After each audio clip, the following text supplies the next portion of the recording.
নোয়াখালীর সেনবাগের বেশ ভেতরে চলে এসেছি আমরা। চাঁদপুর এলাকা, এটা চাঁদপুরের একটা আশ্রয় কেন্দ্রের সামনে দাঁড়িয়ে আছি। দেখতে পাচ্ছেন আমার হাঁটু পর্যন্ত পানি, এখানে সামনে আরও বেশি পানি। এই আশ্রয় কেন্দ্রটাতে প্রায় 1000-এর বেশি মানুষ আশ্রয় নিয়েছে এবং এখানে সবচেয়ে বেশি সংকট যেটা রয়েছে সেটা হচ্ছে বিশুদ্ধ পানি সংকট। দেখতে পাচ্ছেন একটা মাত্র টিউবওয়েল রয়েছে, সেই টিউবওয়েলটাও কিন্তু প্রায় ডুবে গেছে। সেখান থেকেই মানুষ খাবারের জন্য পানি নিচ্ছে এবং গোসল করছে এইখানেই।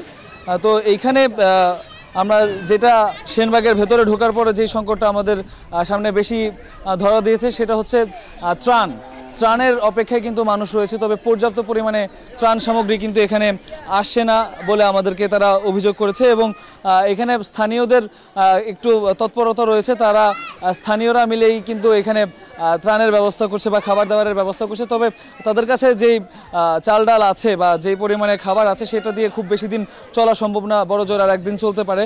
তবে এই এলাকাটাতে এখন সবচেয়ে বেশি প্রয়োজন রয়েছে ত্রাণের এবং পানি কিন্তু ক্রমশই এখানে বাড়ছে এবং পানি কমার নাম নেই, প্রায়ই কিন্তু থেকে থেকে বৃষ্টিও হচ্ছে। এর ফলে যেটা হয়েছে যে সংকট কিন্তু আরও তীব্র হচ্ছে এই এলাকাটাতে।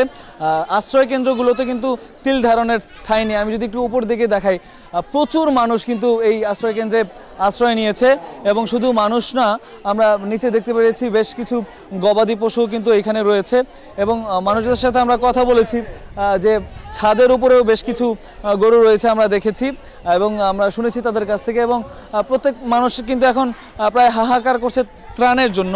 এখানে ত্রাণের প্রয়োজন রয়েছে, বারবারই সেই কথাটা আমাদেরকে জানাচ্ছে এবং তারা বলছেন যে বিভিন্ন জায়গা থেকে বন্যার্তদের যে সাহায্যটা আসছে, তারা যদি একটু কষ্ট করে সেনবাগের এই ভেতরের দিকটাতে চলে আসে ত্রাণ নিয়ে, তাহলে প্রচুর পরিমাণে মানুষ তারা কিন্তু না খেতে পেয়ে কষ্ট করবে না।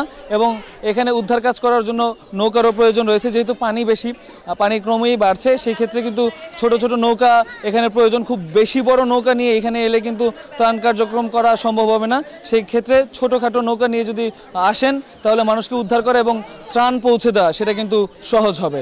এই ছিল এখনো পর্যন্ত আমার কাছে সর্বশেষ।